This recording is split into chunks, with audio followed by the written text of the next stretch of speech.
Do you feel like the only responsible adult in your family? Are you the strong friend or the dependable one at work? You remember the appointments. You anticipate what everyone needs. You solve problems before anyone else even notices something is wrong. And when another person is upset or overwhelmed, you immediately start thinking about how you can make things better. From the outside, this can look like competence, kindness, generosity. And sometimes that's all it is. But there is a point where being helpful turns into overfunctioning, and you begin carrying more than your share of the emotional, practical, or relational labor. In this video, we'll talk about what overfunctioning looks like, why it feels like the right way to behave, how it gradually leads to depletion and self-neglect, and how to begin thinking about responsibility in a gentler, more sustainable way. I'm Shameka, a clinical social worker, and at the Chrysalis Center, we help women move beyond people-pleasing and into a more authentic way of being. Okay, so let's talk about what overfunctioning is and is not. And I do have notes here on my little Remarkable tablet. They are not a sponsor, but if you listen, Remarkable, I love your product. And if you want to sponsor me, I will not fight you. So, yeah. Overfunctioning, it is not necessarily the same thing as being controlling. It's not necessarily the same thing as codependency, and it doesn't mean that you're intentionally doing something unhealthy. It's often a pattern we fall into because in some way, shape, or form, being useful or prepared or emotionally in tuned to our environments and the people around us has helped us to feel safe and connected. Overfunctioning is consistently taking on more responsibility than is reasonably yours. This can happen with practical things like running errands for other people or driving them to run errands, helping tech issues. I know, like, if we have older relatives or if we have older coworkers, they may not be as tech savvy as we are, and you can almost feel like you're responsible for helping them learn to navigate these things. It can happen with decision making where someone always just leaves it up to you, from where we're going to eat to where we're going on vacation next year. Like, but you're the only one participating in that decision making process, and the other person's just like, sure, sounds good. It can show up in conflict management. Like, maybe you're the one who always has to start the hard conversations, or you know that things will just get swept under the rug. An argument happens and things are unsettled. You're the one who takes responsibility for trying to make things right or recover from whatever the rupture might have been. Overfunctioning can also show up in taking responsibility for another person's growth. So maybe you see potential in them that they maybe don't recognize for themselves, and you're pushing them to enroll in school or a training program, or you're pushing them to apply for the promotion. But these are not necessarily things that feel important to them or like a part of their life plan. Sometimes overfunctioning can hide behind being organized, being generous with your time, or just being highly capable in a variety of areas. And those are all positive qualities that we pride ourselves on, and that, maybe cause people to lean on us a little more than they might if we did not have those qualities. So some key things you want to watch out for here. Is the help that is the support that you're providing, is it expected, or are you choosing to do it freely? Are you offering or being asked to offer support occasionally, or is this a recurring thing? Do any parts of you feel driven by anxiety, guilt, or fear of what might happen if you don't help? Two very important ones here. Is your support preventing another capable adult from participating in or taking responsibility for their own life? And is this support coming at the expense of your own needs? When we hear words like controlling, we might think of a parent-child dynamic, or we might think of a romantic relationship where there are some elements of domestic violence. But overfunctioning can show up in all types of relationships. So romantic relationships, friendships, family that's nuclear and extended family, caregiving relationships, particularly between parents and children or between siblings, where you might have an older sibling who takes a lot of responsibility for younger siblings. And it can also show up in workplace dynamics. Overfunctioning is a pattern. It's not a diagnosis. It's not a fixed identity. Now, the pattern can be difficult to recognize because many of its behaviors are socially rewarded and the impact can be subtle. From the outside, you may simply look exceptionally dependable. What are some signs you may be overfunctioning? You frequently or automatically anticipate what others need before they communicate it. They don't have to ask you. They don't have to make any sort of request. You're just right there anticipating what needs to happen, completing their sentences, things like that. You feel responsible for reminding, organizing, planning, or following up on things for another capable adult. You step in when someone is uncomfortable or struggling. You find it difficult to watch someone make a mistake that you believe you could prevent. You give advice, solutions, or reassurance before being asked. You monitor the emotional atmosphere and try to keep everyone calm or happy. You feel guilty when another person is disappointed, stressed, or inconvenienced, even if that had nothing to do with you. You take responsibility for repairing conflict, even if you weren't involved. Like, this could be a conflict between someone you care about and another person, and you might feel some need to help your loved one navigate this conflict. You have difficulty delegating tasks because it feels easier or safer to just do things yourself. But then you feel resentful that other people don't help while also struggling to let them help. You minimize your needs because you recognize that someone somewhere else probably needs more than you do. And you feel the most secure in a relationship when you're needed. Another sign is that rest might feel uncomfortable for you because you're constantly scanning for what else needs to be done. You also might become frustrated when other people don't show you the same level of care, effort, or awareness that you show to them. When you notice yourself stepping into a situation, ask yourself, was I invited to take responsibility here, or did I automatically assume it? Now let's talk about why overfunctioning can feel so right. It produces immediate relief in some situations. A problem gets solved, maybe a conflict gets avoided, maybe you're able to help someone feel better or clear things up where there was like absolutely no clarity. It can create a sense of control when things feel unpredictable. Also, it may have become part of your identity. Again, you might be the reliable one in your family. You might be the strong one who can handle anything. And sometimes being needed can feel like evidence that you're valued. Again, you may genuinely be good at helping people, and we all enjoy doing things that we're good at doing. Some people learned early on that connection depended on being helpful, mature, low maintenance, or emotionally aware, or probably a combination of all those things. So overfunctioning in that case may have been adaptive to our childhood environments.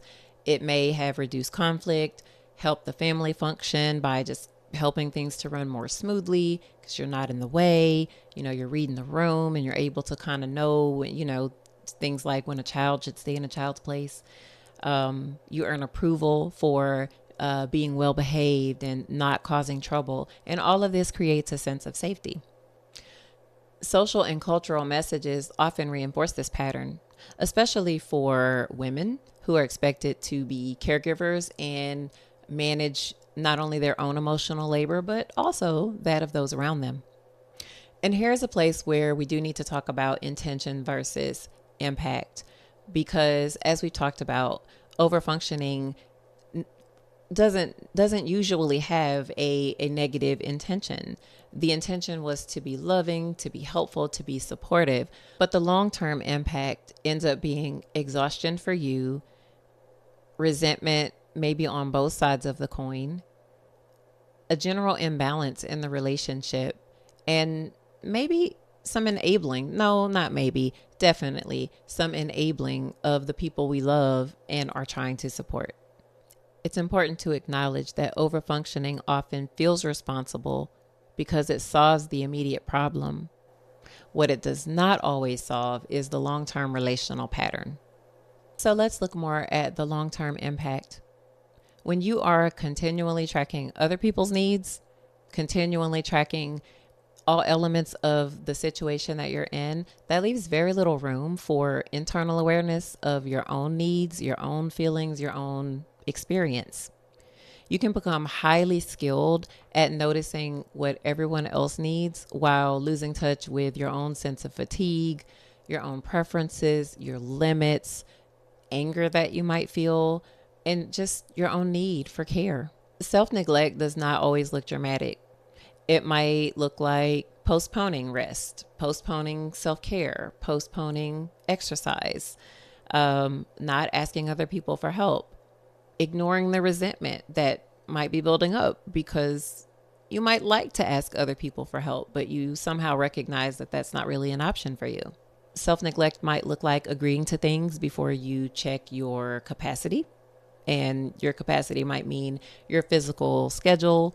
It might mean just a check-in in the moment of like, do I even want to do this thing? It can look like treating your needs as optional. Overfunctioning might even give the appearance that your needs should be being met by creating some unspoken expectations, such as, I will do everything and you will appreciate me. I will prevent problems and therefore you will not become upset. I will care for you and eventually you will care for me in that same way. When those expectations go unmet, resentment can build. Along the same lines, overfunctioning can also send some unintentional messages. Like if we are continually stepping in, the other person could get the sense that you do believe that they are incapable or that you can't trust them, or maybe you simply don't need them. So this can stop you from learning whether the people in your circle are actually willing or able to take responsibility for things. Over time, relationships start to feel less reciprocal. And this makes sense because maybe the more you step up, the less the other person steps up. Because again, maybe they don't feel needed. You might feel alone even while you are deeply involved in the lives of the people around you, but it might feel like they're not quite as involved in yours. Feeling depleted is not evidence that you're loving enough, but it might be information that the current distribution of responsibilities in your relationships is unsustainable. Here's a key distinction. Support says, I care about you while respecting your capability. Overfunctioning says, I need to make sure this turns out okay, so you just sit back and let me take care of it. So I'd like to offer a gentle reframe. The goal here is not for you to become detached, uncaring, rigid, cold, selfish, none of that. The goal is simply to move from automatic responsibility to intentional support. I want to reframe responsibility as shared versus assumed. So instead of asking, how do I fix this? Maybe start asking, what part of this, if any, actually belongs to me? Have I been asked for help? What kind of support is being requested? What might happen if I allow this person to respond in their own way? Now that part can be tough, but capable adults can solve problems and they can experience the consequences of their own choices and decisions. So it can benefit you to build your tolerance for managing the discomfort of not stepping in. Just because another person is upset or overwhelmed or temporarily inconvenienced does not make that an automatic emergency for you. You can still offer support without taking ownership. Try asking, would you like me to listen or help you think through options? Because oftentimes we just start throwing out possible solutions, and maybe the person just needed a sounding board. Maybe they just needed to say some things out loud, and they might have come up with their own awesome ideas if you had been able to keep your mouth shut. Try saying, I trust you to decide what feels right. Like, there's capacity building in that, in letting another person know that you trust them. You see enough strengths in their level of intelligence and problem solving capabilities to trust that they can make the right decision for themselves. Try saying, I'm not able to take that on, but I can support you in a different way. It's okay to say, I care about you and I need to protect my capacity. So resentment, I know I've mentioned it a few times. It can serve as a source of information. And I mean on both sides, because resentment might be the first thing that you start noticing that will let you know that you're slipping into overfunctioning. And resentment on the other side, resentment coming from the people who are asking or expecting help from you, could signal that, there might be a little entitlement going on. You might need to revisit this relationship. You might need to take a look at how transactional in nature it might be. The goal is to begin noticing yourself before automatically noticing everyone else. Start asking, what am I feeling? What am I feeling about this request? What do I need? What would I need if I said yes to this? And this can be a gradual change. It should be. It will be a gradual change. No one expects you to just stop helping everyone altogether. That's not reasonable. And that's not the type of person you want to be in the world, I'm assuming. But you can start by pausing before one automatic yes. You can leave one reminder unsent. You can leave one text message unread. You can turn off read receipts or read receipts. I'm really not sure how it's supposed to be said, but you can turn it off so that if you need to read someone's message and sit with it and decide how you want to respond and come back to it later, they don't have to know that you've already seen it. It's okay for people to sit and wait and give you an opportunity to make an informed and intentional decision about your response. You can allow one person to complete a task in their own way and just sit back and watch what happens. And in terms of getting your own needs met, you can make one direct request instead of hoping that someone notices your needs. The core message here is that you can be caring without being responsible for everyone. You can be dependable without being endlessly available. And you can love someone without doing their part of the relationship for them. If you recognize yourself in this pattern, I hope you can respond with curiosity rather than judgment. Overfunctioning is not usually something that happens because someone cares too much or has bad intentions.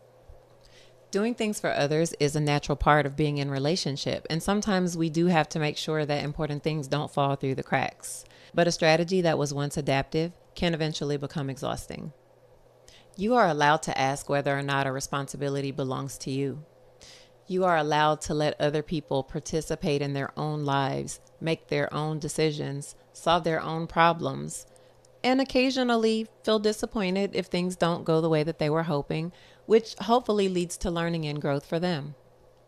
You are also allowed to have needs, and you are not required to put them last. A helpful question to carry with you this week might be, am I offering support or am I assuming responsibility? That type of pause might feel unfamiliar at first. It might bring up guilt, anxiety, or worries about being selfish. But practiced consistently, it can begin to create space for more reciprocity, clearer boundaries, and more genuine relationships. Now, this video is for general education and reflection purposes. It is not a substitute for individualized mental health treatment. If this pattern is affecting your well-being or your relationships, exploring it with a qualified therapist might be the next right step for you. Thank you for watching, and I'll see you in the next one.